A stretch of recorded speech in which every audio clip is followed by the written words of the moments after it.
lipunge vivuli vikimbie, mimi wako wewe wangu. Mifano bora bora familia yetu iwe mbingu ndogo. Nakupenda na kuenzi. Siku zote sala zetu zipate kibali machoni pa Mungu. Jua lipunge vivuli vikimbie, mimi wako wewe wangu. Mifano bora bora familia yetu iwe mbingu ndogo. Nakupenda na kuenzi.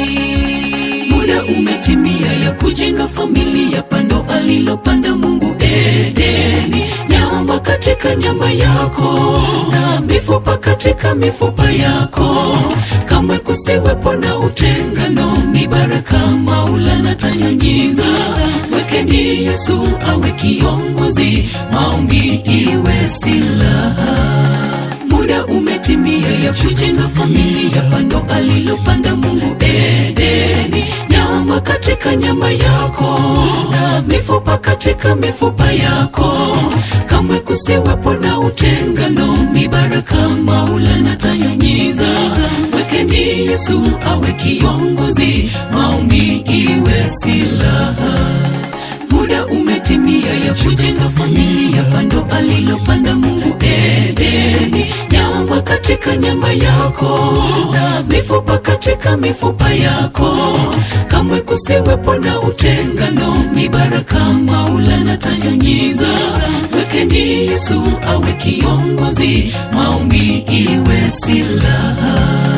Muda umetimia ya kujenga familia, pando alilopanda Mungu Edeni. Nyama katika nyama yako na mifupa katika mifupa yako, kamwe kusiwepo na utengano. Mibaraka Maulana tanyunyiza, mwekeni Yesu awe kiongozi, maombi iwe silaha.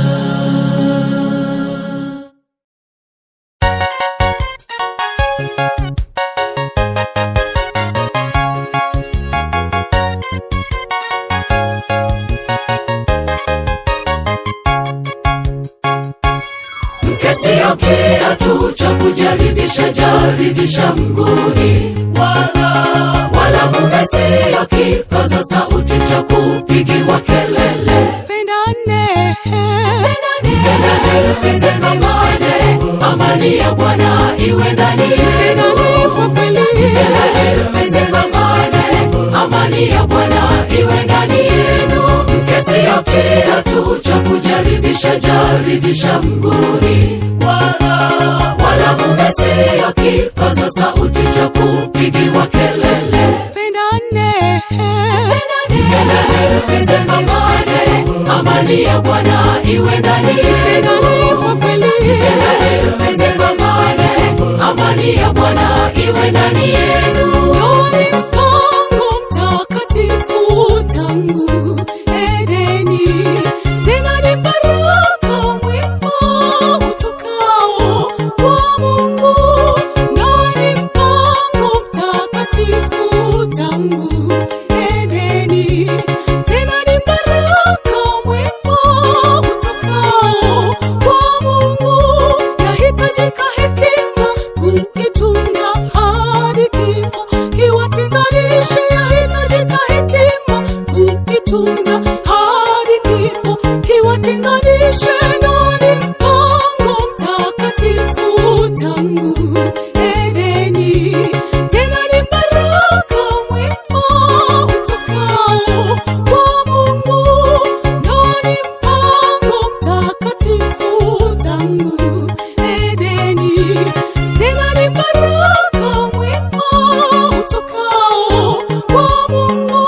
Yahitajika hekima kuitunza hadi kifo kiwatenganishe. Yahitajika hekima kuitunza hadi kifo kiwatenganishe. Sio kiatu cha kujaribisha jaribisha mguni, wala mume sio kipaza sauti cha kupigiwa kelele. Pendane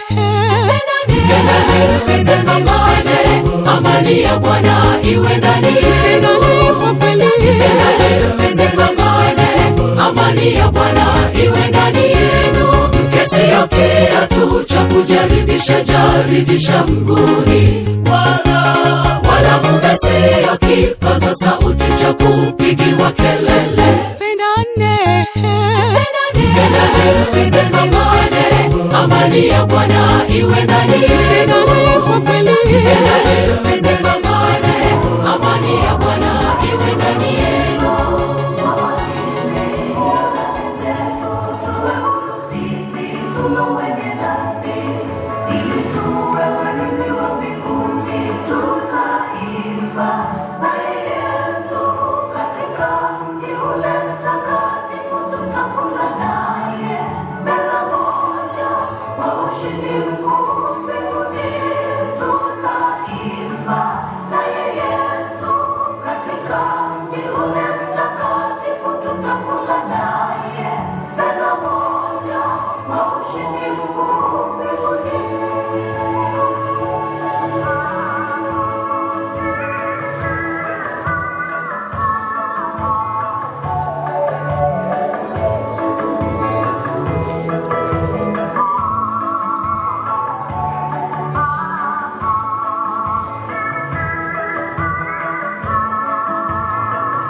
Watu wote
Karibu kwa ibada ya siku ya leo. Na ibada ya siku ya leo iko na mambo mengi mazuri mema ambayo Mungu amekuandalia.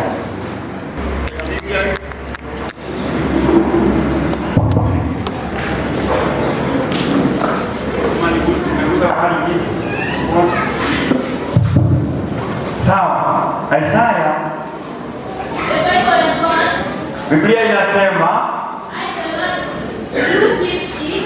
I, the Lord, do keep it. I will water it every moment. I will water it every moment. Lest any heart eat. Lest any heart eat. I will keep it night and day. I will keep it night and day. Waswahili hamna. Mimi Bwana nalilinda, nitalitia maji kila dakika, asije mtu akaliharibu. Usiku na mchana nitalilinda. Usiku na mchana nitalilinda.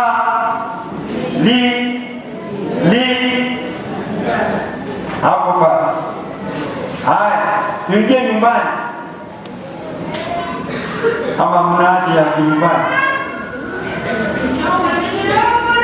Inche omonene. Kumbe ni shamba. Kumbe ni shamba. Have you seen why we should read as many verses as possible? Mkushi ameteua kwamba alivyosema nitalilinda. Mkushi ameteua kwamba kumbe ni shamba. Amesema mimi mwenyewe ambaye ni Bwana nitalilinda shamba. Shamba langu la mizabibu.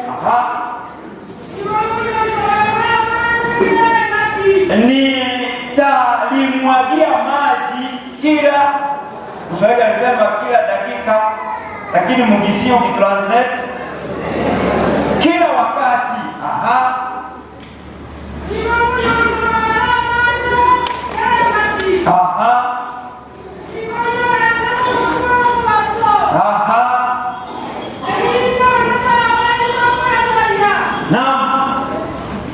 Nasema nalitunza, nalimwagilia maji usiku na mchana, kwamba lipate chemchemi na chibuko na maji. Unajua maji walisema ni maji.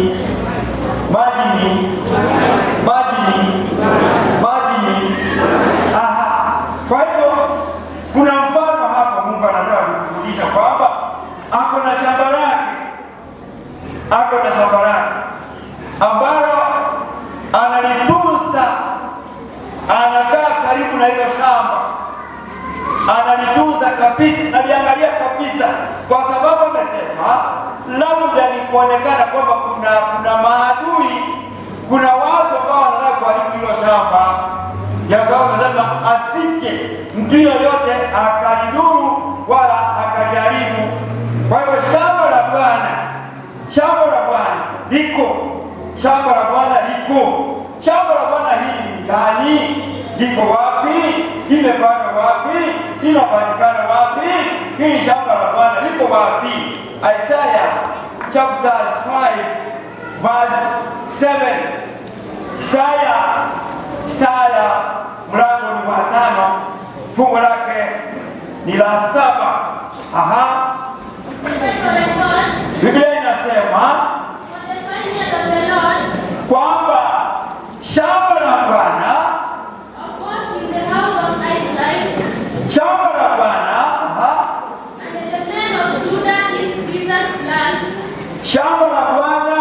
ni the house of Israel. Shamba la Bwana ni the house of Israel. Amesema shamba la Bwana ni nini? Nyumba ya Waisraeli pamoja na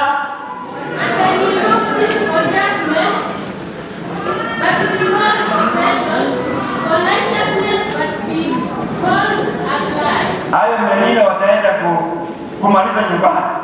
So amesema ile shamba lake ambalo alisema analitunza usiku na mchana.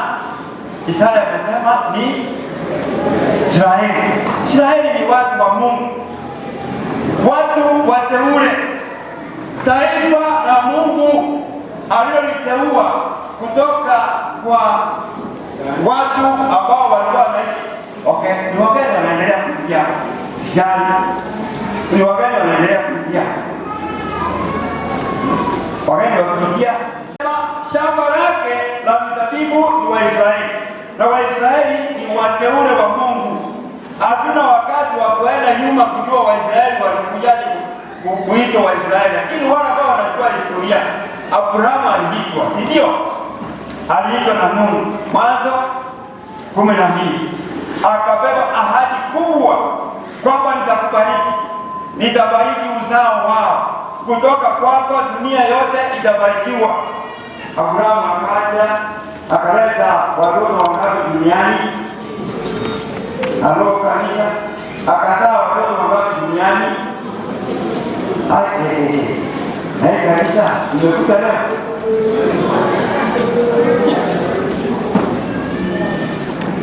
alizaa watoto wangapi? Mbaya kwa jina anaitwa Isaka. Lakini ahadi ya Mungu ilikuwa kwamba mtakuwa watu wengi kama mchanga, mtakuwa kama nyota mbinguni, mtakuwa wengi lakini Abrahamu alipongoja ikamchukua miaka 20 kukubali, na alipoamini hapo hapo Isaka akaja kama zawadi kutoka kwa nani? Kutoka kwa Isaka wana wakazaliwa wangapi tena? Wawili. Alafu mmoja akabaki. Kutoka kwa huyu mmoja kwani Yakobo. Alafu akaleta watoto vijana wa kwanza, wa pili, wa tatu, wa nne, lakini kutoka kwa wake tofauti. Hata wajakani wakaleta watu ikawa taifa sasa. Sasa ni baraka ya Mungu ikaanza kuonekana. Akakutana na Yesu njiani, malaika mwambia, lakini wasione ila nako akasema, mimi ni mwizi, mimi ni Yakobo aliyeitwa. Sasa alipokiri kwamba yeye ni mwizi, malaika akamwambia, tangu siku ya leo hautaitwa mwizi, utaitwa Israeli. Sasa amesema shamba la kungu la mizabibu ni Israeli ya hawa watatu. Sasa Mungu aliwateua hii Isaya hiyo tulisoma 5 fungu lake la 4. Makusudi ya Mungu wa Israeli kwa shamba hili lake la mizabibu ilikuwa ni yapi? Makusudi ya Mungu nia ya Mungu ya kuleta hawa Waisraeli watenge kutoka kwa mataifa mengine ilikuwa ni nini? Chapter 5 verse 4. Isaiah. Biblia inasema anauliza, je, ni lini ambalo lingetendeka kwa shamba langu la mzabibu ambayo sikufanya? Kwa hivyo when I look at with expectation that it will bring matunda mwitu, alitarajia Waisraeli wazae matunda ya kiroho, tabia ya kiungu, neema ya Mungu. Ndio hawana mfalme wa kuangalia na maji, hawana kiongozi wa kuongoza, lakini wako na Mungu aliye wapi? Mbinguni. Watu wengine watamani kwamba hakika hili taifa ambalo halina hata mfalme, hakika Mungu wao ni wa ajabu. Kwa Waisraeli alipokuwa na matarajio hayo makubwa, mswahili amesema nini ilikuja? Fungu la 4. Je, ni kazi gani iliyoweza kutendeka? Ni kazi gani iliyoweza kutendeka? Unajua wengine wamekufa, sisi tuko hai. Sasa nitoa angalau sana. Mungu alikuwa asipo baba hapa leo kanto hapa nishia. Kulingana na vile Bwana amebariki. Kama shamba lake, yaani mche ambao mkondo katika shamba lake. Sasa unangoja kupata nini? Hakupata kitu. Baba kaida. Kwa toka. Ndio kuingia. Toka naye. Basi alisema. Ninasema. Lakini kumbuka kwamba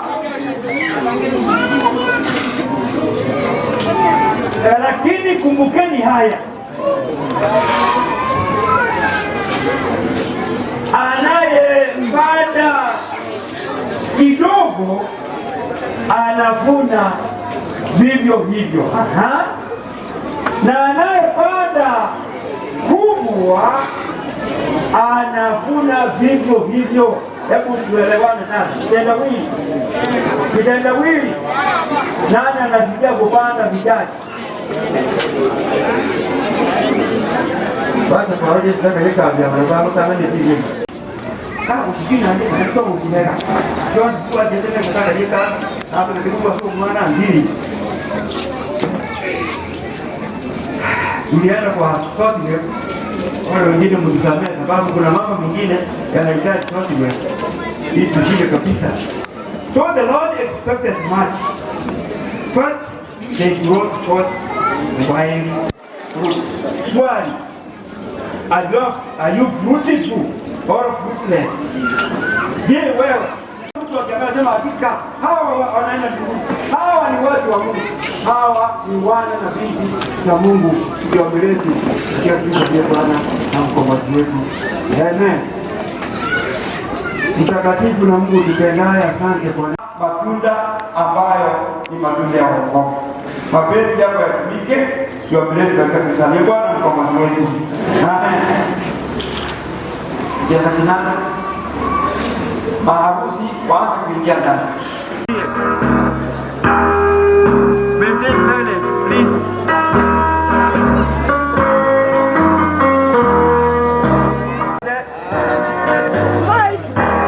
Wapili anze. Second couple,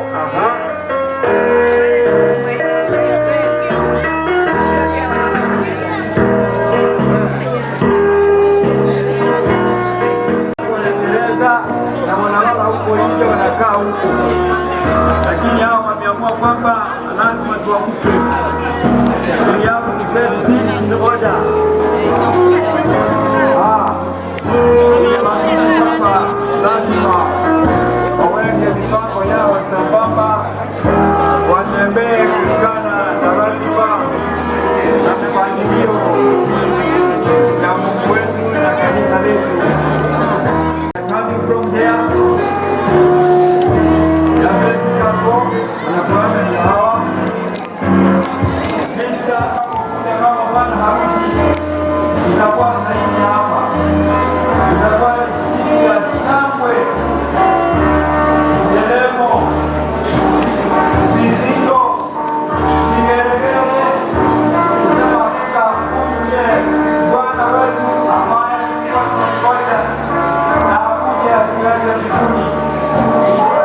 kualikwa wanaendelea kuingia. Asante sana. Ni kama wamechelewa kuingia, ona hawa tafadhali, bado wanaingia wakati huu kidogo.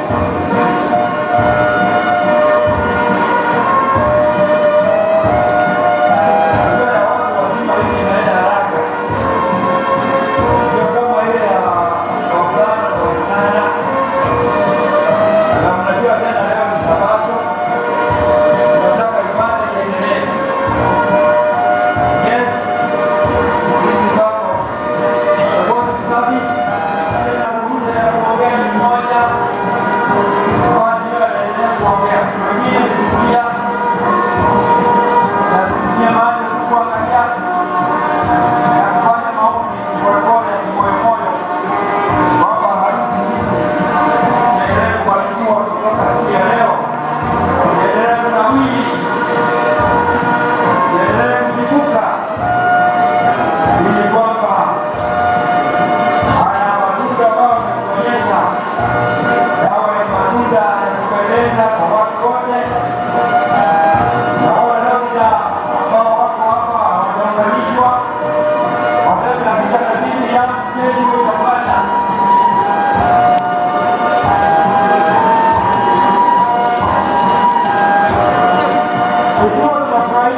siku ya Sabato na Sabato takatifu na harusi takatifu, kwa sababu harusi hii inamaanisha, kwa sababu gani? Itamaanisha kwamba Yesu atakaporudi atarudi kuchukua kanisa vile tunavyoona. Sasa ndio nataka niwaambie, kama mnaona na kufurahia wakati Yesu anakuja, asante pasta, umetembea vizuri, siku hiyo itakuaje? Siku ya mwisho wakati Yesu atarudi. Hii inaonyesha wazi kwamba itakuwa ni siku ya furaha sana. Kama leo tunataka waje tusikie kama pasta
Baba Mfalme, tena ni shukrani kubwa kwa sababu tumeingia katika kipindi kingine cha kushikanisha harusi.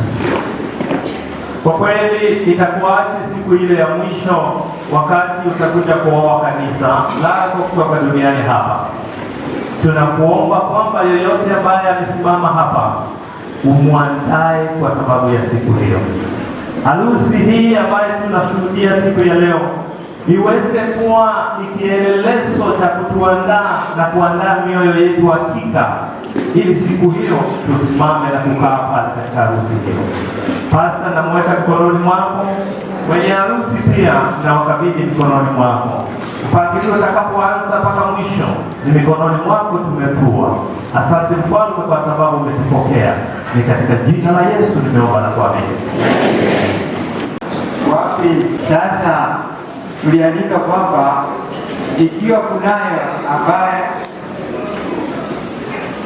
ako na jambo ama swali kwa hawa wasiunganishwe, alete ripoti before the last reading. So last reading ilikuwa nini? Ilikuwa darasa 7.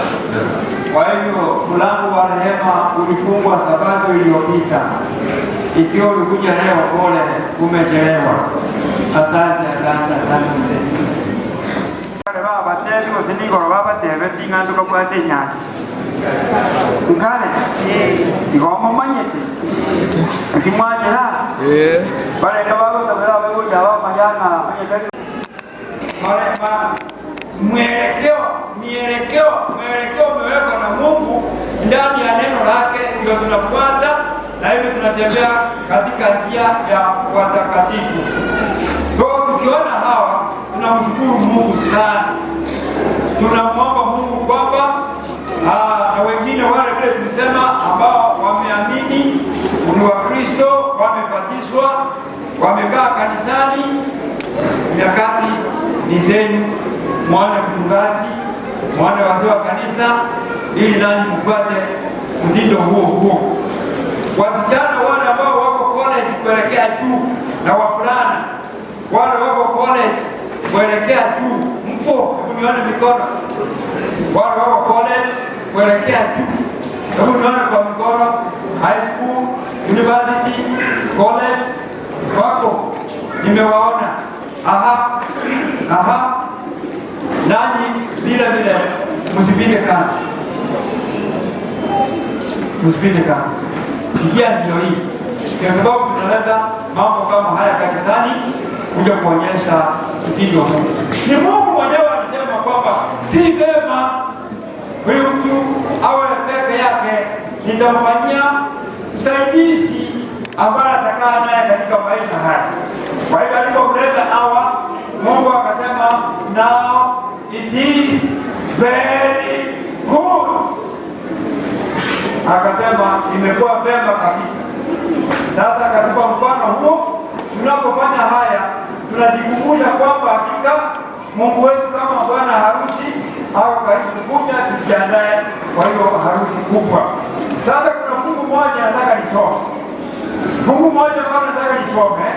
Ninatoka katika kitabu cha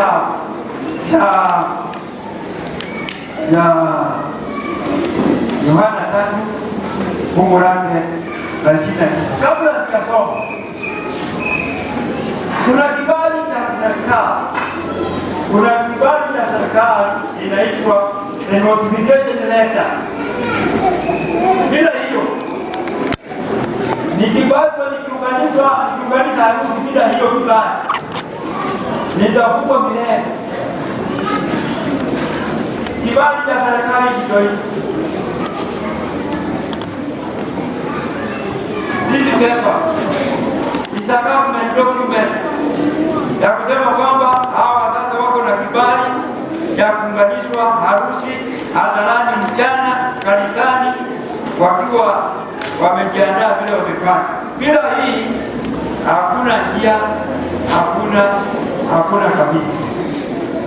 Sasa kulingana na vile nami nimeona vile wamepewa, najua kulikuwa na hii rapsha ya maandamano. Nikachelewesha vitu kidogo, mengine yatakuja baadaye. Sasa lakini Mungu amewaonekania, wamefika pahala hapa. Yohana 3 fungu lake la 29. Tutasoma all versions. John chapter 3 verse 29. Aliye naye bibi harusi, ndiye bwana harusi. Haleluya. Aliye naye bibi harusi ndiye bwana harusi. Amina. Aliye naye bibi harusi ni bwana harusi. Amina. Aliye naye bibi harusi ni bwana harusi. Haleluya. Kumba maana anaje kumbe haya maneno yanakingwa kitabu. Lakini rafiki yake bwana harusi, rafiki yake bwana harusi, rafiki yake bwana harusi, rafiki yake bwana harusi, yeye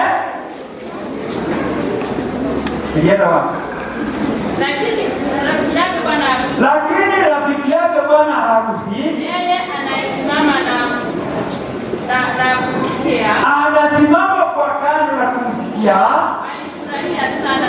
alifurahia sana sauti ya nani? Sote tukiunganisha hii harusi hapa ndani ya kanisa. Sasa nyinyi ndio mashahidi, mwende kwingine tena. Wakienda nyumbani kuwatea tu kidogo, unaweza hapana, wewe nilikuwa hapana, wewe nakuja kwa huyu mmoja, hapana, naenda haraka, haiendi hivyo. Nakuja kwa huyu mmoja, hapana, sio hivyo, enda polepole. Vile tulikuwa tunatetea huko kanisani, wacha mambo ya kelele. Sasa nyinyi sio wale wa zamani. Tulisikia, tulikuwa huko, tuliona. That's why you are here. You are here to listen and hear me how. Sio kama mnasikia kabisa. Tulisikiaje? Bwana anasema nini?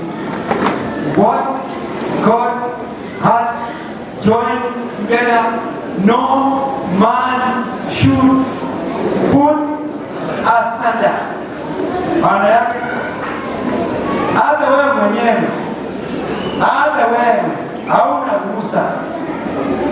Nimekuja sasa, nimetoka wapi, toka kidogo, naona tena kingine. Hakuna hiyo mlango imefungwa, nilikuwa kitambo.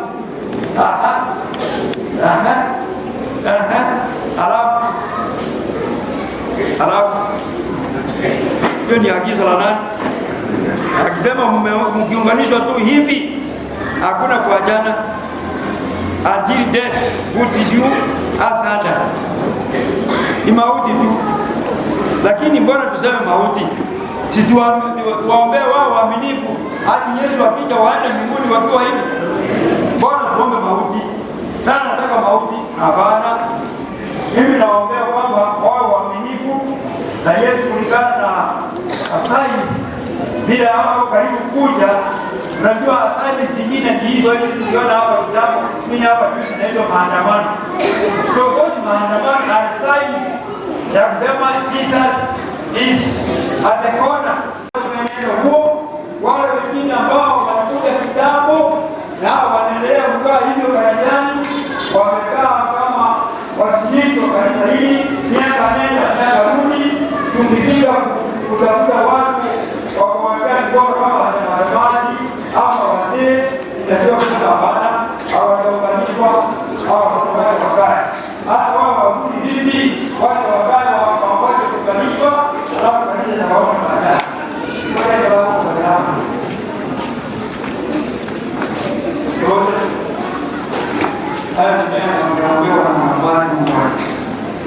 Kwa sababu hao wameishi pamoja kwa miaka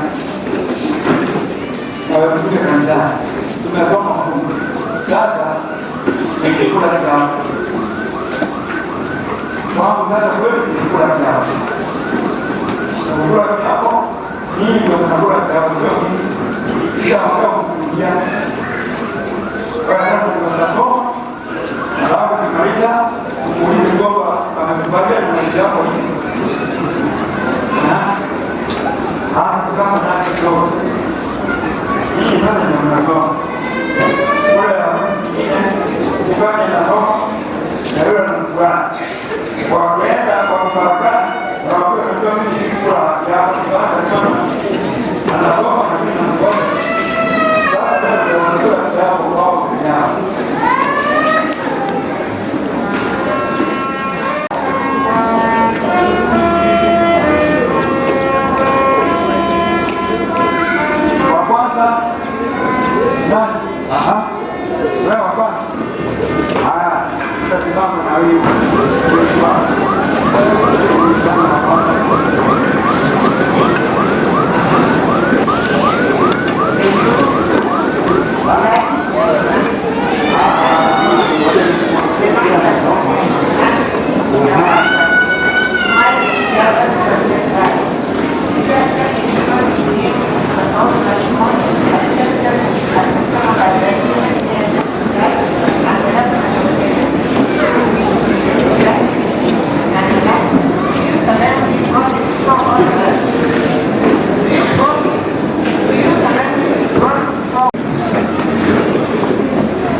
Space tafadhali.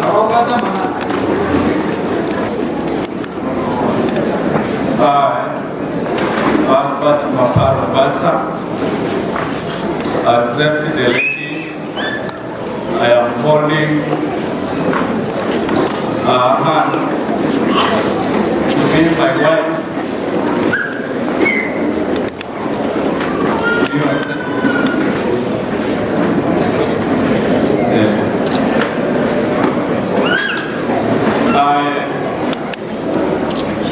We other.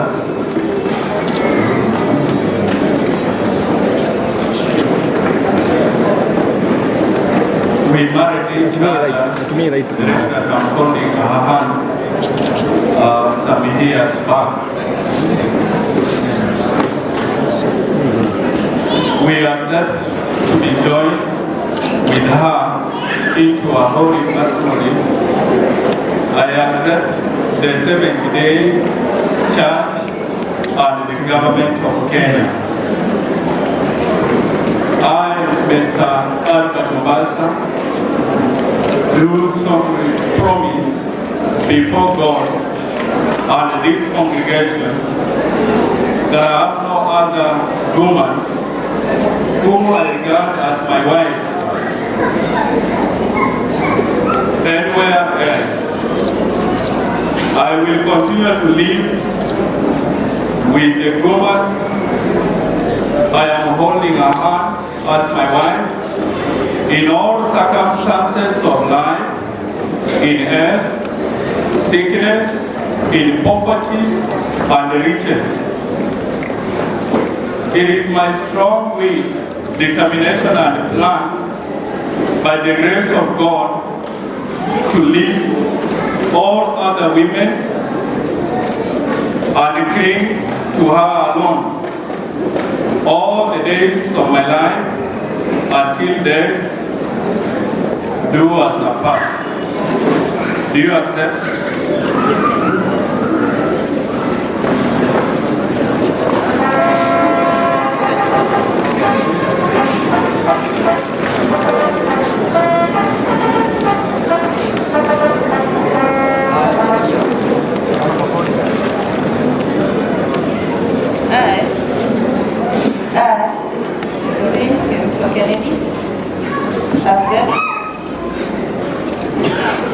Accept the man I am holding hands to be joined with him in a holy matrimony acceptable by the Seventh-day Adventist Church, Government of Kenya.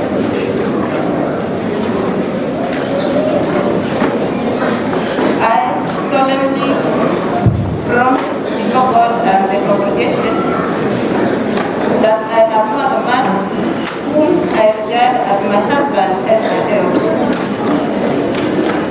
I will continue to live with the man I am holding hands as my husband in all circumstances of life, in health, sickness, in poverty and riches.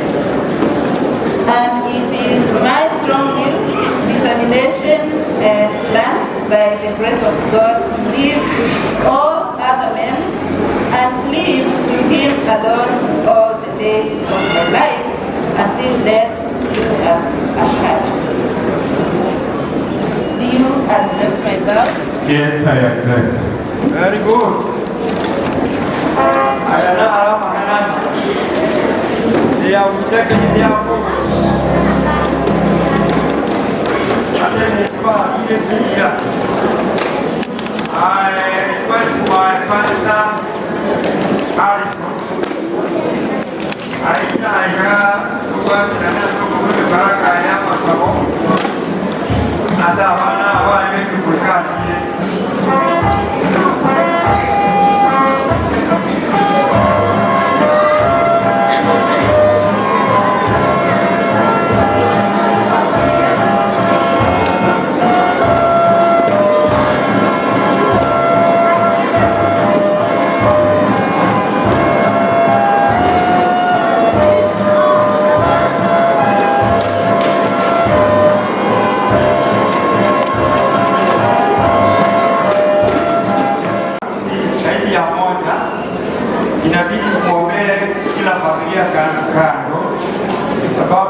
Wanachukuliwa na picha isiwe pamoja. Sasa wasiku hii ni anani, hii ni anani.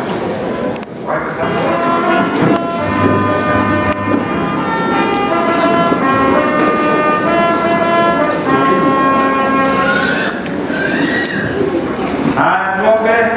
Baba na Mungu uliye milele, asante tena nafasi hii Tunashukuru na kulimidi jina lako, maana hawa wana na binti zako ndugu Albert na Dorini wamesema hakika hatutaendelea kutembea katika ile njia ya zamani. Wameamua kufanya matengenezo katika familia yao, ndio sababu siku ya leo wamekula kiapo na kusema hakika siku ya leo ndio wanataka kuanza maisha mapya na upya katika mienendo yao, mawazo yao. Sasa tuomba kwamba unapopita kubariki familia zile ambazo zimekula ahadi zingine, na hao pia usiwapite watoto wao, wazazi wao, marafiki na makanisa yao.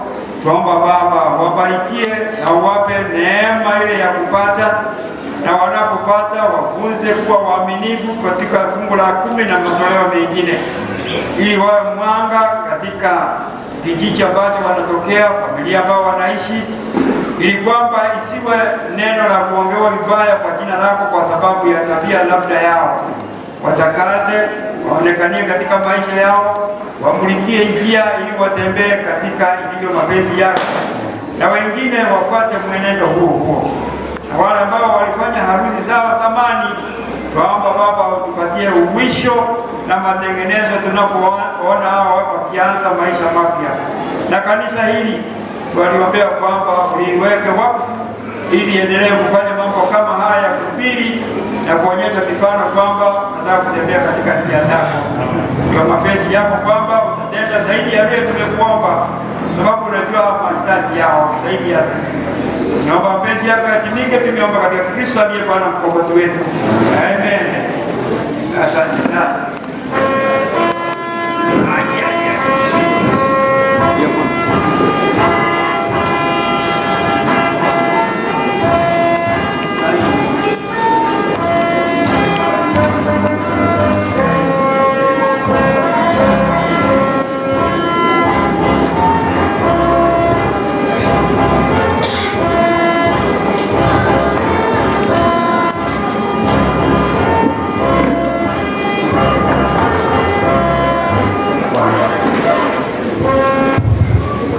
Kanisa,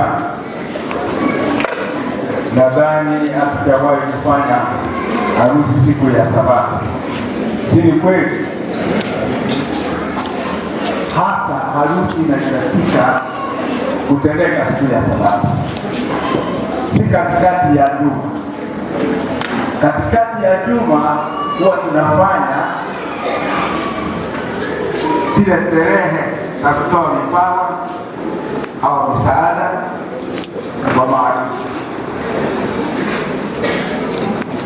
Hasa ingekuwa moja, tungeanza baada ya Sabbath school, tunaunganisha ndiposa tunawahubiri wanatoka wanaenda wapi? Nyumbani. Niseme kitu kidogo. Angalia katika kitabu cha Mithali 30 mstari wa 18 na 11, alipoangalia aliona maneno matatu, vitu vitatu, akaongeza cha nne, akasema ni vitu vya ajabu sana.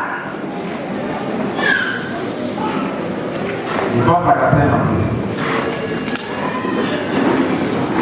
sisi tai ekeongo inaruka huko juu ikiwa na vifaranga vyake kwa mabawa, lakini inakaa juma zima bila kula chakula. Akasema ni ajabu.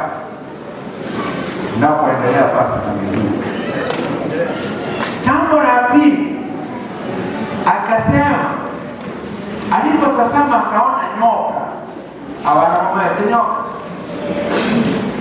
Nyoka anagaragara kutembea na anakimbia juu ya mwamba na hana miguu. Akashaka. Kitu cha tatu, alipotazama akaona merikebu ikielea juu ya maji kutoka Afrika, kutoka Ulaya kwenda Ulaya, Afrika au kwenda Amerika. Imebeba watu virago vyao, ng'ombe, bahari na vitu kadha wa kadha. Haitami, lakini naenda kulia hapo.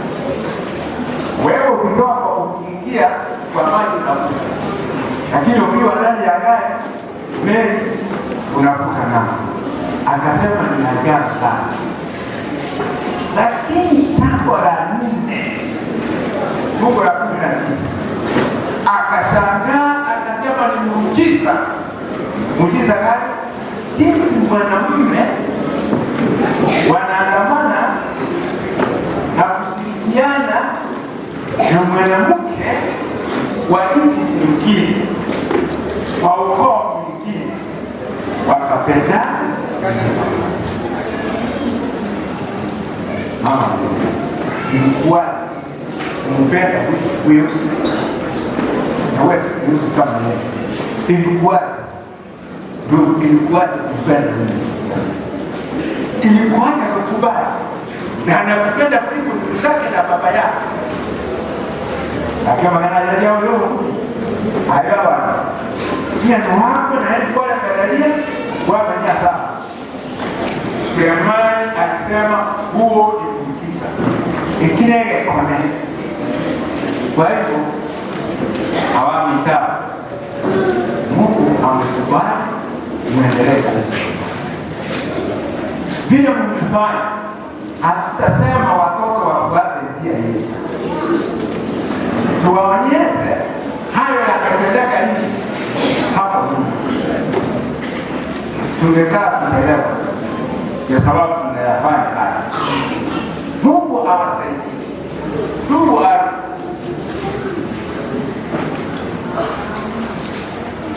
nimetengeneza karatasi kwa na daraja ambao leo hiyo daraja ni ile imani, utamaduni wa kanisa la Waadventista ambamo serikali ndiyo inafuriki mchezo na mpira unaanza, mbio tabagari zinaanza, serikali ndiyo inafuriki. Lakini daraja ni kanisa. Kwa hivyo kuna lesson yako mtasoma baadaye na sitawasaidia. Nimetengeneza mbili tatu kwa ajili ya thank you pastor, thank you for that huduma ambao umewahi kufanya.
Nitoe tangazo la mwisho.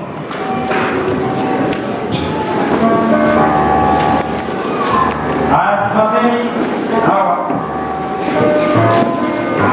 Tangazo la mwisho ni kwamba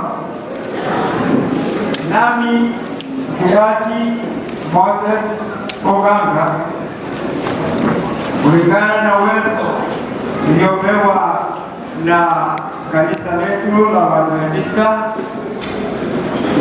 na sheria za nchi yetu Kenya ambayo ndio inatawala, nataka kutangaza hawa kuwa mume na mke rasmi, na chochote kile Mungu ameunganisha, mwanadamu yeyote asije akatenganisha.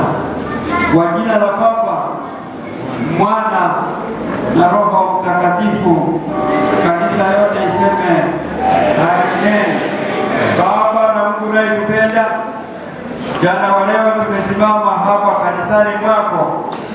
tukitoa ushuhuda kwamba hawa maharusi wamefanya uamuzi wa busara kuja mbele zako kwa umati wa kanisa, viongozi wote, kusema hakika Bwana, washike mikono yao tangia siku ya leo, utembee nao katika dunia hii ambayo imejaa na machafuko mengi. Wabarikie mawazo yao, njozi zao, watoto wao wote, familia zao na kanisa hili. Waendelee kuwa nyota, wang'ae, watayarishe wengi katika ufalme wako. Wabarikie sasa wanapoingia na kutoka, mahitaji yote yao washughulikie, ili wasipungukiwe kwa lolote lile. Twaomba tukiamini kwamba utatenda zaidi ya vile tumeomba, kwa sababu unajua zaidi ya sisi. Tunaomba mapenzi yako yatimie katika Kristo aliye Bwana na Mkombozi wetu. Amen.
katika familia, tuwe na mbingu ndogo humu duniani inayopendeza Mungu. Familia ni muhimu, ni mbingu ndogo duniani.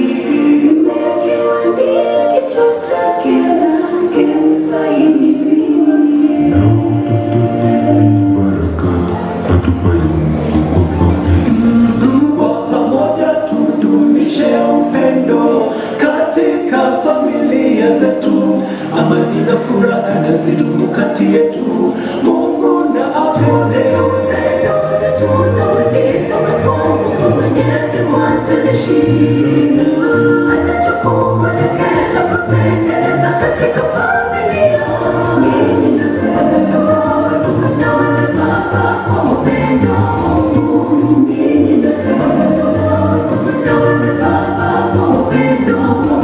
tuzitunze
Sasa wasafi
congratulations. May the Lord bless you.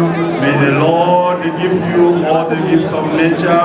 May your wedding last as you have done in your vows, and may the Lord be blessed.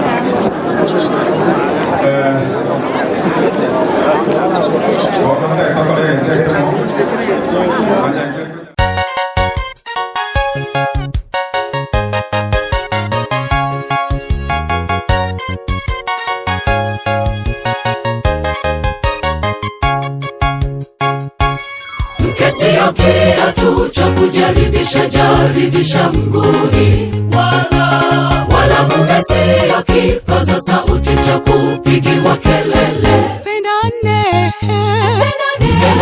pendane, maisha, amani ya Bwana iwe ndani yenu. Pendane kwa kweli, pendane, maisha, amani ya Bwana iwe ndani yenu. Mke sio kiatu cha kujaribisha jaribisha mguni, wala mume sio kipaza sauti cha kupigiwa kelele. Pendane, pendane, pendane, maisha, amani ya Bwana iwe ndani yenu. Pendane kwa kweli, pendane, maisha, amani ya Bwana iwe ndani yenu. Ndoa ni mpango mtakatifu utakao hedini, tena ni mpango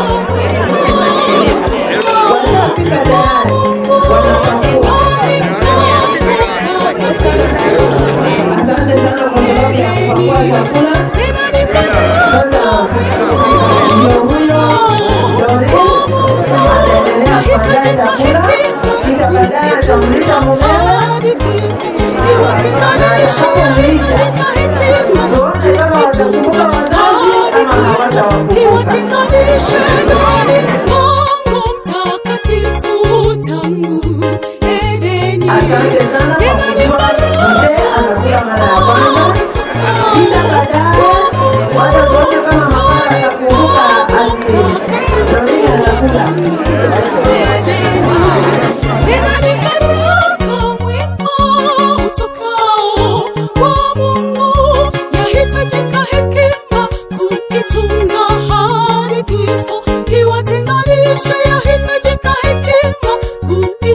sio kiatu cha kujaribisha jaribisha mguuni, wala mume sio kipaza sauti cha kupigiwa kelele. Pendane,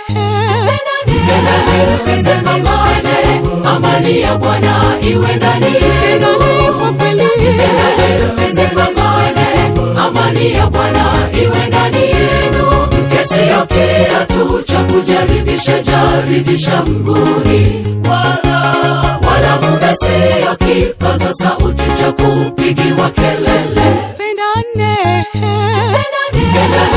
sema mase, amani ya Bwana iwe ndani yenu. Kwa kweli, sema mase, amani ya Bwana iwe ndani yenu.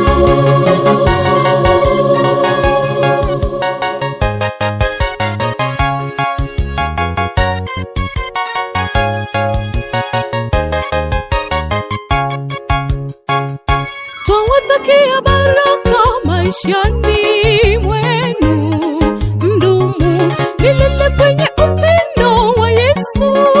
Ni Mungu aweza kuwalinda. Twawatakia baraka maishani mwenu, mdumu milele kwenye upendo wa Yesu. Ni Mungu aweza kuwalinda. Yahitajika hekima kuitunza hadi kifo kiwatenganishe. Yahitajika hekima kuitunza hadi kifo kiwatenganishe. Twawatakia baraka maishani mwenu, mdumu milele kwenye upendo wa Yesu. Ni Mungu aweza kuwalinda. Twawatakia baraka maishani mwenu, mdumu milele kwenye upendo wa Yesu. Ni Mungu aweza kuwalinda. Yahitajika hekima kuitunza hadi kifo kiwatenganishe. Yahitajika hekima kuitunza hadi kifo kiwatenganishe. Mke sio kiatu cha kujaribisha jaribisha mguuni, wala mume sio kipaza sauti cha kupigiwa kelele. Pendane, sema mase, amani ya Bwana iwe ndani yenu. Ndiyamona asenje sabato ya ichenu. Ndiyamona asenje chinyanga chinchenu kwa chagati ya somo hondeden. Ndiyamona ikiaro wa chancheli chatene neiru kurumamba kachinga kiechira. Ndiyamona ikiaro kwa leta wantu wasobo sasima we sabato. Wantu wasabire ngasi tuwakora mincha no kuganikuwa wanyasao tuwabere. Erinda wenda yoto mentero bijya bwao. Bona basani baitekero bako bahigakiro yomo. Bagusafiri asotumeka ibintu birosi na muhaka amanya bantu. Tuomba kwa njia ya kipekee wape neema za usafiri na kila familia ikifika kwake. Bwana taendelea kuinua jina lako. Tuomba turehemu dhambi zetu kwa maana sisi ni watenda dhambi, na tuomba zaidi ya yote ukumbuke majina yetu kwenye kitabu cha ufalme. Utulinde nchi yetu ili tuweze kupata amani, tuendelee kukuabudu kila wakati. Tuomba tukiamini kwamba umetusikia na umetujibu, ni kupitia kwa jina lako na la Yesu aliye mwokozi wetu. Amen.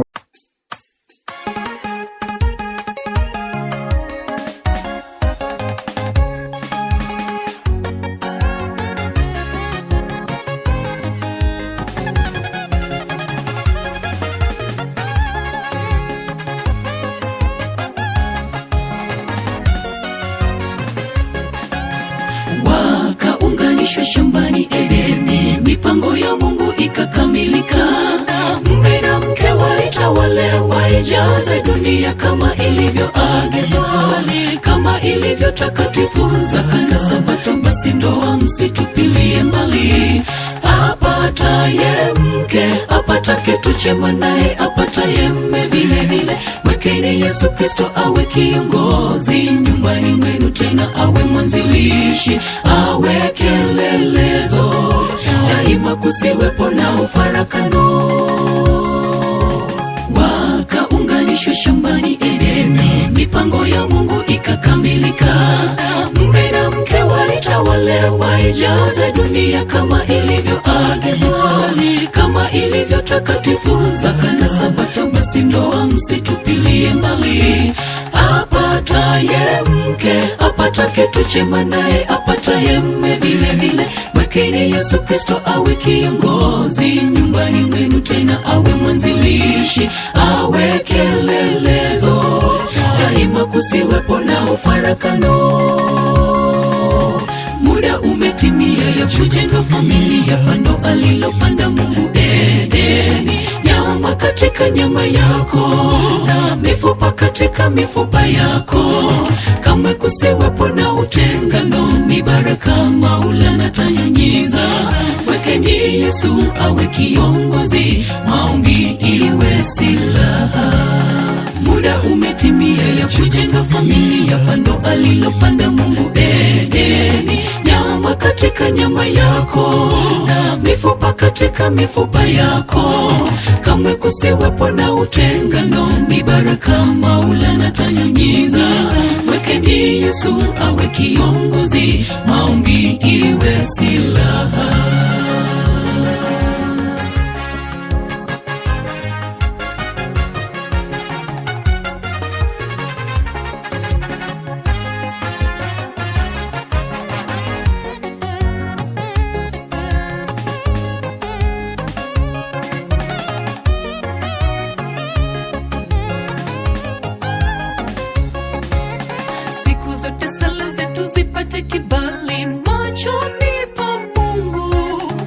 Walipunge vivuli vikimbie, mimi wako wewe wangu. Mifano bora bora familia yetu iwe mbingu ndogo. Nakupenda na kuenzi, siku zote sala zetu zipate kibali machoni pa Mungu. Jua lipunge vivuli vikimbie, mimi wako wewe wangu. Mifano bora bora familia yetu iwe mbingu ndogo. Nakupenda na kuenzi. Muda umetimia ya kujenga familia, pando alilopanda Mungu Edeni. Nyama katika nyama yako na mifupa katika mifupa yako, kamwe kusiwepo na utengano. Mibaraka Maulana tanyunyiza, mwekeni Yesu awe kiongozi, maombi iwe silaha. Muda umetimia ya kujenga familia, pando alilopanda Mungu Edeni. Nyama katika nyama yako. Pia kuna kama iko wala wasikii lugha hii ya Kikisii, naweza kutumia lugha zingine ili siweze kueleweka, lakini nadhania kwamba wote mko pamoja na mnaelewa lugha ile iko Kenya tatu, na nikitumia hiyo kwa moja yao nafikiri itaweza kueleweka. Tunashukuru ndugu Albert na Dorin kwa yale mmetutendea, kwa maana hakika tumeona yule ametuleta hapa, iko wengine hawajawahi kufika hapa, ni hao wawili wamefanya kitu hakika kitu mzuri na inatakikana kuigwa. Pengine mimi nilifanya, si kufanya mahali mliona. Nataka niweza kusoma mafungo 2 kwa maana kuna wengine nilikuwa nadhania watafika haraka, ili tuombe tuanze programu nyingine iko hapa. Na hii programu ndio kila mtu anatasamia ili aweze kuona. Programu ya maana sana, ili tuweze kubariki hawa. Tuombe ili tuweze kuanza. Tuombe. Mtakatifu Mungu wetu ishie mbinguni, asante kwa siku hii ya leo. Siku hii ya leo si siku ya Sabato, kwa maana matatu haya uliweza kusema ni matakatifu. Ndoa ni takatifu, Sabato ni takatifu, na hata saka na sadaka ni takatifu. Siku ya leo tumeweza kushuhudia mbili sikiwa pamoja. Tumeshuhudia Sabato na tumeshuhudia ndoa. Na hii ni njia moja Kristo yote nataka kutuandalia, na tutakuja kuona ile ndoa kubwa ile umetuandalia. Mungu wetu nakuomba uweze kutupea hiyo hekima na maarifa, ili hakika Kristo tuweze kutenda kulingana mapenzi yake. Tukisoma fungu tunakuomba uweze kuwa pamoja nasi. Ikifika mwisho wa somo hili, sifa na shukrani siweze kukurudia. Na hilo ndio ombi letu, tumeomba tukiamini utakuwa pamoja nasi na utatusikia kupitia kwa jina la Yesu aliye mwombezi wetu. Amen. Okay. Tutafungua tuende pamoja nami tufungue kitabu cha Mathayo. Kitabu cha Mathayo 7:7. Some mpaka 9. Mswahili mzuri nani atanisomea?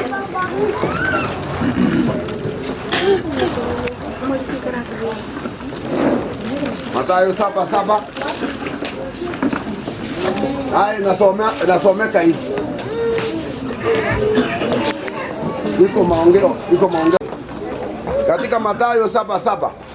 Kwa hawa ndugu zangu wamekaa muda mrefu, na hakika ili jambo limetendeka katika maisha yao, hawakuwa wanajua kama mambo hii yataweza kutendeka. Hii ni jambo la ajabu. Kwa maana Biblia tangu tuliposomewa pale, tulisoma kama kuna kitu Mungu ameunganisha, mwanadamu hapasi kuingilia. Ndio tumeona huyu Albert tuwe pamoja. Huyu Albert na bibi wake, Mungu wetu leo ndiye amewaunganisha. Albert uko na bahati. Uko na bahati sana. Watu wao walikuwa wanajua kama huyu utamuoa. Wangechukua pamoja na watoto. Lakini kwa uwezo wa Mungu amekuipatia mpaka siku hii ya leo. Tusome nami. Ombeni bila kukoma. Sasa Albert, achane sasa. Hii ni masaa mengine, utaongeleza yeye masaa hiyo nyingine. Biblia inatuambia ombeni bila kukoma. Ombeni nanyi mtapewa, tafuteni nanyi mtaona, bisheni nanyi mtafunguliwa. Kwa maana kila aombaye hupokea, naye atafutaye huona, naye apishaye hufunguliwa. Sasa leo jambo hili limefika kweli. Ajabu. Naye nataka kukueleza, kwa maana haya mambo ni Yesu mwenyewe amezungumza. Anasema sasa omba nanyi mtapewa. Uliomba na ukapata mke. Na iko kitu kingine kupisha. Kupisha ni kitu kingine ya ajabu. Kila siku mtakuwa mnapisha mkitafuta maarifa kutoka kwa Mungu. Kupisha sio kule tunapishanga. Watu wanapishanga wakiomba hivi. Maombi ingine hata isikiki. Hebu sikia. Mtu anaenda kwa kitanda akiwa amelala huko, ndio wanaomba wakiwa kwa kitanda. Mtu akiwa pale unakuta usingizi elikuchukua samani, unapiga amina sote usiku mzima, kwa maana shetani ile kitu analenga ni maombi. Shetani wakati anaposikia atituombe na hata mchukui maanani ya kujua ni nani mnapoomba, hakika maombi hayo yenu hayasikiki, kwa sababu naona iko disturbance. Wacha nimalizie hapa ili watu wote naona wanatasamia hapa. Nataka niwapee mpangilio tuombe. Mtu ile kama chakula ukienda. Mungu wetu ushie mbinguni, asante kwa uwepo wako na asante kwa ulinzi wako. Umeweza kulinda hawa wawili tangu ulipowaleta hapa duniani mpaka siku hii ya leo, tena wamejikuta wakiwa hai, na Mungu wetu umewaunganisha, wameweza kuwa kitu kimoja. Sasa ndio umati huu, watu hawa wameweza kushuhudia na hakika wameona na wamesema amina. Hii ndoa tunaofanya hapa, Kristo wewe sio ndio mume wetu. Hivi karibuni unakuja kutuchukua kama bibi harusi. Tunakuomba na sisi uweze kutupea hekima na maarifa tuweze kujiandaa tabia zetu ili tuweze kuenenda kulingana na mapenzi yako. Kaa pamoja nasi tukianza hii programu nyingine, utuongoze. Tukifika mwisho wa programu hii, sifa na shukrani siweze kukurudia. Na hilo ndio ombi letu, tumeomba tukiamini utasikia kupitia kwa jina la Yesu aliye mwombezi wetu. Amen.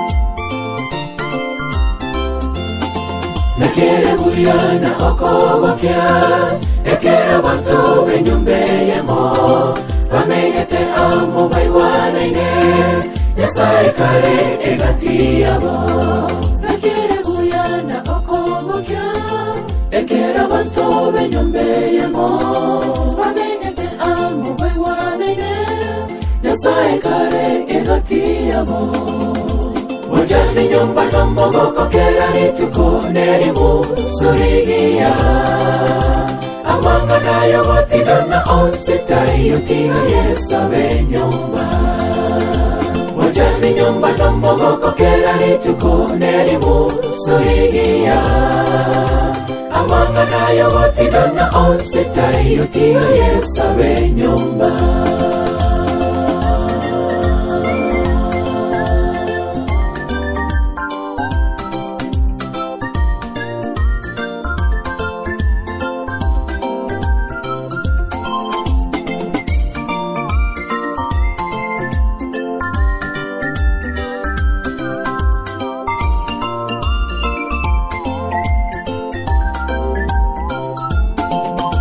Manandiri ko agacha Wase utwara enibe nyinge Wajani na kore mereranya Na vyamyo kami gusira enka Eryo manandiri ko agacha Wase utwara enibe nyinge Wajani na kore mereranya Na vyamyo kami gusira enka Wajani nyumba nomogoko kera nituko nerimu surigia Amanga na yogotiga na onsita yotiga yesabe nyumba Wajani nyumba nomogoko kera nituko nerimu surigia Amanga na yogotiga na onsita yotiga yesabe nyumba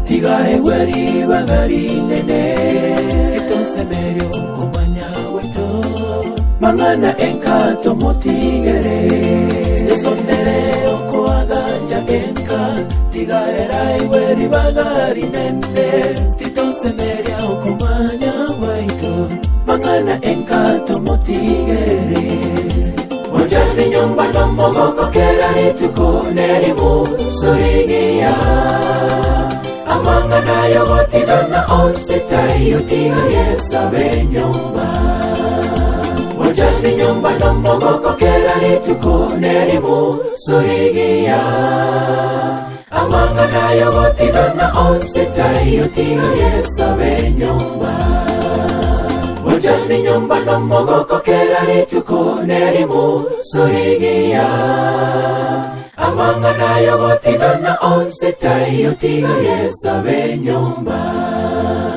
Wajani nyumba nomogoko kera nituko nerimu surigia Amanga na yogotiga na onsita yotiga yesabe nyumba Wajani nyumba nomogoko kera nituko nerimu surigia Amanga na yogotiga na onsita yotiga yesabe nyumba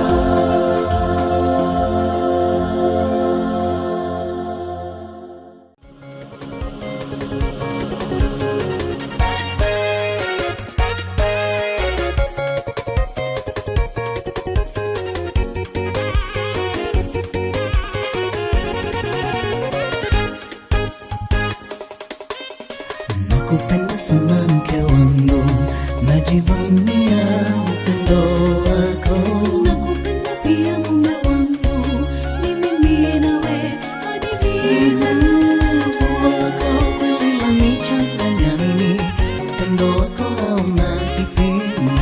Nakuenzi sana mpenzi wangu, Mungu atulinde milele.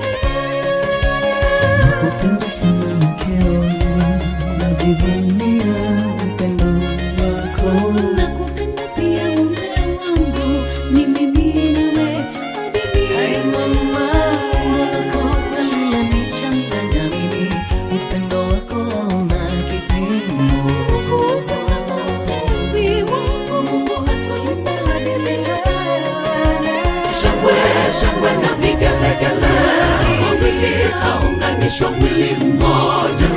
kilichounganishwa na Mungu Baba, hakuna mwanadamu awezaye tenganisha.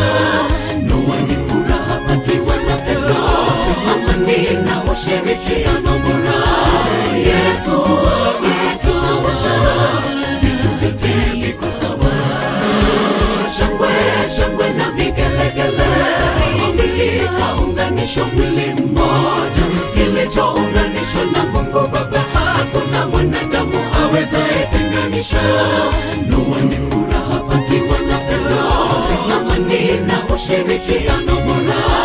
Yesu atawatawala, vitu vyote viko sawa.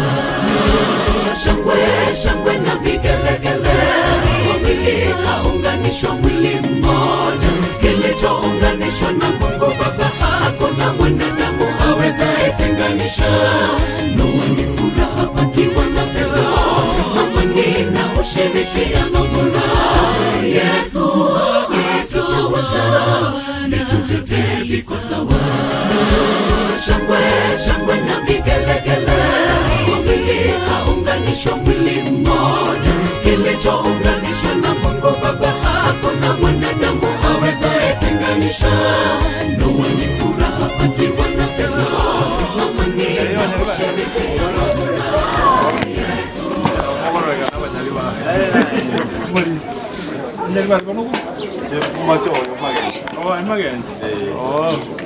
Banyalibali bamaete ekora nenche no moko bwa banyalibali nyalibali nyomete doli ndio yo moko yo banyalibali bali bantu babe abantu abayamu. Since we started planning for this event, it has taken us some time. Pagalero is the climax of all things, but the event has taken only 4. Because you can see how difficult it is. You are one flesh until that. Kwenye Mungu nyakungaina na nyumba nga kiumanye tinje. Dolin, kwenye uchi kuchiasari kwa motevinga ki ayumo sacho numa tinga niso kebono kangende. Lakini bono telingo wasoko kende raisi. It is not easier because you have been now mwasibera ni wama. Ono again tonata yeteko kwana. It is from the book of Ephesians chapter 5 verses 15, 16, 17 and 18. Then I rush somewhere because we started together and I have to finish together with them. Na koli reye mumate tugenda yenda ne yendo rugoronkole ngira ne nyomba bwone esabate ebengiya. Tali westford kani one westford nango kwanira mate nsomere bono eke bunge ke wote baiga bono ligereri esbon nani Albert na umongno godorin eke wote banga ki see then that you walk circumspectly, not as fools but as wise, redeeming the time because the days are evil. Bono muna mo bwatani guga bono rora bono muna mungu tara dali muna abantu abaliri lakini muna abantu abangai moko kora kieke moko lenda chinsa redeeming time yamanya go chinsa yatebanga ki wherefore be you not unwise but understanding what the will of God is. I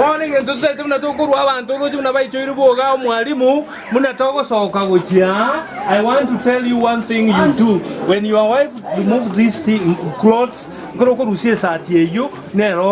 I want you to kneel down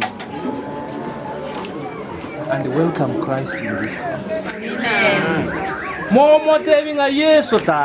We have started a new channel. We know now, but you are now vulnerable. Arrows of the devil are going to be directed to you.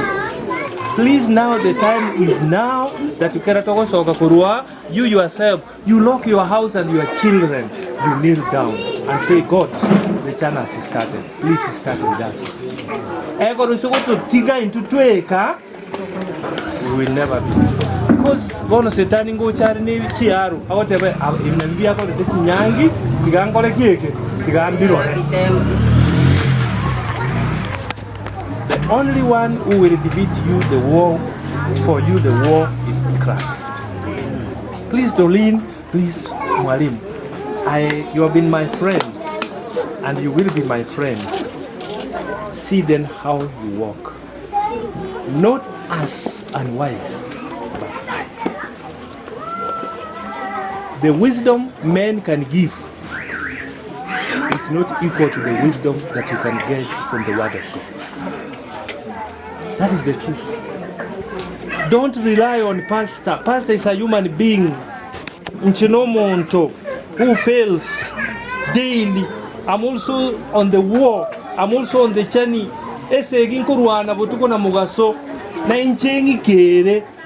Please don't depend on me. Just call me and say, Pastor, pray for us. I can also tell you, Mwalimu, pray for me. They don't pray for pastors. You think pastors are angels? No, this is just a man from South Mugranga, a black man who's working here. I'm also under the grace of Christ. You need to pray. Don't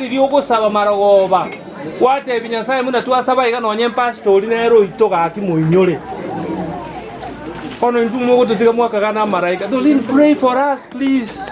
We are not angels. We are human beings.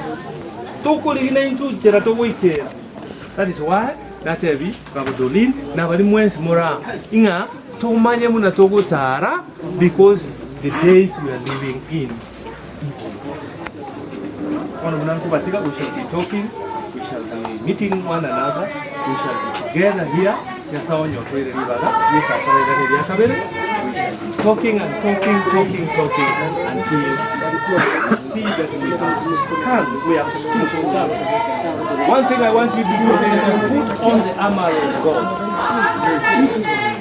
The book of Ephesians, chapter 6. Isn't it Asante abakonya asirete Yesu Kristo yoro mogori yetu. Moka tusabe. Ntikumerana. Tusabe mo. Tata ni sana. Bono munango soka. Yona atakantige Doreen no Mwalimu alipatia samauka. Obuyabwa kwa boro kiriko rubachagete ekegenie kipaka bono. Yasawe itoga kitubatiga. Tuamanyire nga setani ngo cyakale kolenta chiaro chiaye gutuma go chasingi cyoko bayeri nande Nyasaye korancho ba obole mereri bwo kumia erinde bakoligereria yebwekaso musaraba ekero kubaligania singi cyokwirana kwawiri yakabere mbuya mono bone geko wero guikaransa na bwa senka yabo nandi mpaka chinga kikinde tumerane Kristo twakorangiri wetrasirete Yesu Kristo yoro mogoli ito mbuya mono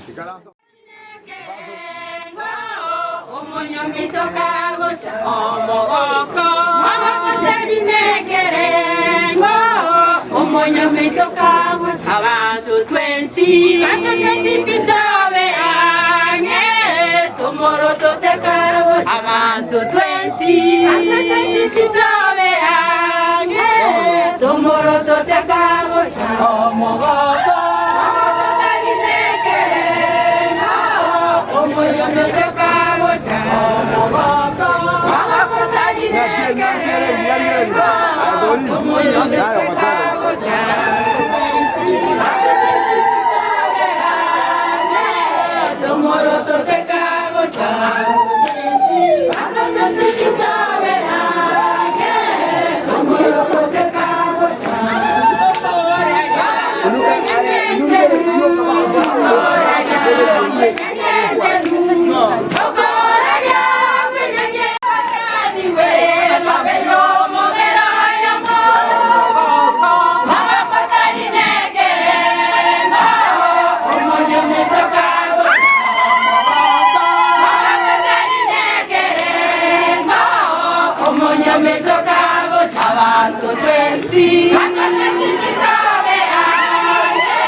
Tunapokusanyika siku ya leo, kwani tunashuhudia wanaounganishwa pamoja, mke na mume wawili wakiwa kitu kimoja, mwanamke akiwa ndiye kiongozi wa nyumba naye mume akiwa mkuu. Tunapokusanyika siku ya leo, kwani tunashuhudia wanaounganishwa pamoja, mke na mume wawili wakiwa kitu kimoja, mwanamke akiwa ndiye kiongozi wa nyumba naye mume akiwa mkuu. Kanyaga, kanyaga, kanyaga kwa moyo na tabasamu yote ikiwa nje. Twawaombea mema, muwe familia ya kumtegemea Yesu tu. Kwa magumu muombe Mungu, yeye atasikia, akiwaongoza Roho Mtakatifu kweli. Haleluya, amina. Kanyaga, kanyaga, kanyaga kwa moyo na tabasamu yote ikiwa nje. Twawaombea mema, muwe familia ya kumtegemea Yesu tu. Kwa magumu muombe Mungu, yeye atasikia, akiwaongoza Roho Mtakatifu kweli. Haleluya, amina.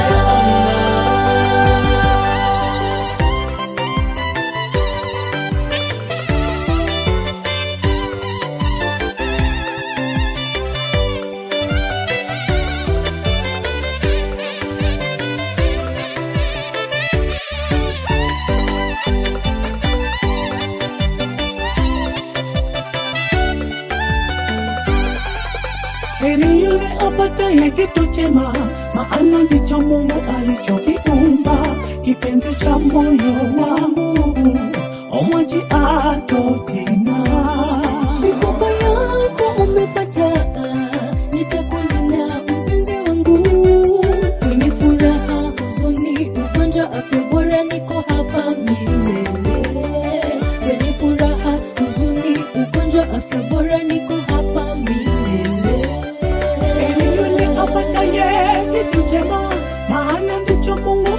alichokiumba, kipenzi cha moyo wangu, omwachika totina.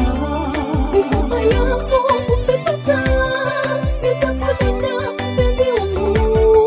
Kwenye furaha, huzuni, ugonjwa, afya bora, niko hapa milele. Kwenye furaha, huzuni, ugonjwa, afya bora, niko hapa milele.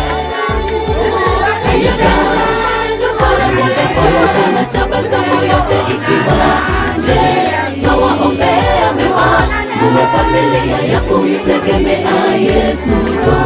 Kwa Mungu muombe Mungu, yeye atasikia, akiwaongoza Roho Mtakatifu kweli. Haleluya, amina.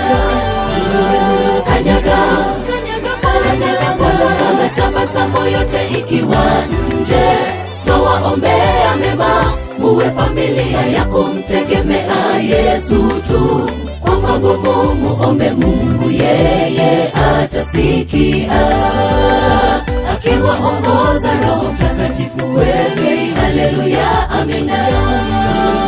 Kanyaga Bwana, tabasamu yote ikiwa nje, tawaombea mema, muwe familia ya kumtegemea Yesu tu. Kwa magumu muombe Mungu, yeye atasikia, akiwaongoza Roho Mtakatifu kweli. Haleluya, amina. Kanyaga Bwana, tabasamu yote ikiwa nje, tawaombea mema, muwe familia ya kumtegemea Yesu tu. Kwa magumu muombe Mungu, yeye atasikia, akiwaongoza Roho Mtakatifu kweli. Haleluya, amina. Kanyaga Bwana, tabasamu yote ikiwa nje, tawaombea mema, muwe familia ya kumtegemea Yesu tu. Kwa magumu muombe Mungu, yeye atasikia, akiwaongoza Roho Mtakatifu kweli. Haleluya, amina.